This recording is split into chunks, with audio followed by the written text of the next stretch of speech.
Hello नमस्कार मंडळी, मी मनीषा सगळ्यांचं स्वागत करते माझ्या व्लॉगला, ज्याचं नाव आहे मनीषा की व्लॉग.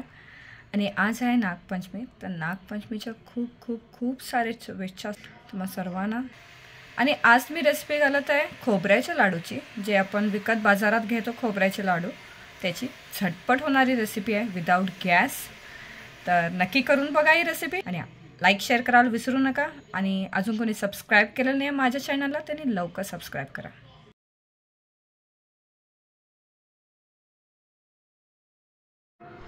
हे खिसून घेतलेलं सुकं खोबरं आहे. तर 3 वाटी इथं खिसून घेतलेला खोबरं आहे. तुम्ही खिसूनही घेऊ शकता किंवा बारीक तुकडे करून मिक्सरला लावून पण घेऊ शकता.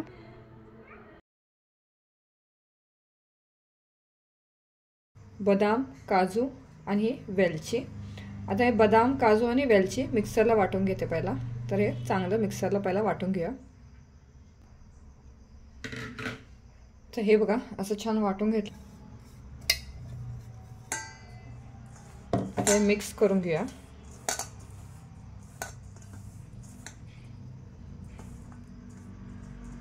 आता हे मिक्स झालंय. आपण हे विदाऊट गुळ लाडू करत आहे. तर त्यासाठी लागणार आपल्याला खजूर. तर मी 1 वाटी खजूर घेतलेली आहे. हे चांगलं मिक्स करूया आणि हे थोडं थोडं करून मिक्सरला वाटून घ्या. तर मी हे फर्स्ट बॅच असं वाटून घेते पहिला.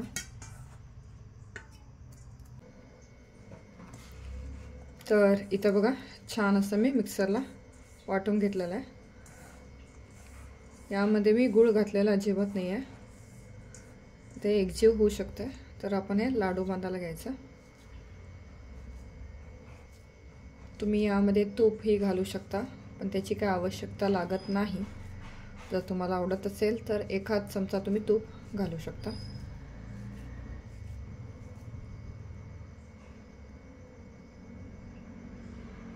तर इथं तयार आहे आपला मस्त असा खोबऱ्याचा लाडू.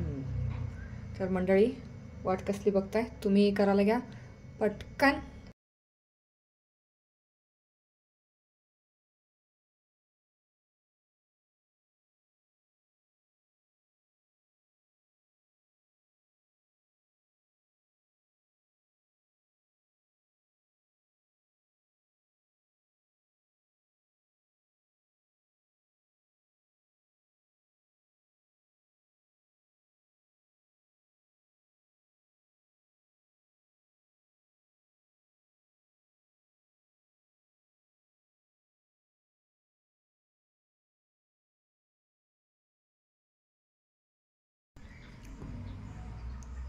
तर इथं बघू शकता मस्त तयार झालेले आपले खोबऱ्याचे लाडू विदाऊट गूळ. तर मंडळी, तुम्ही करून बघा मस्त असे लाडू.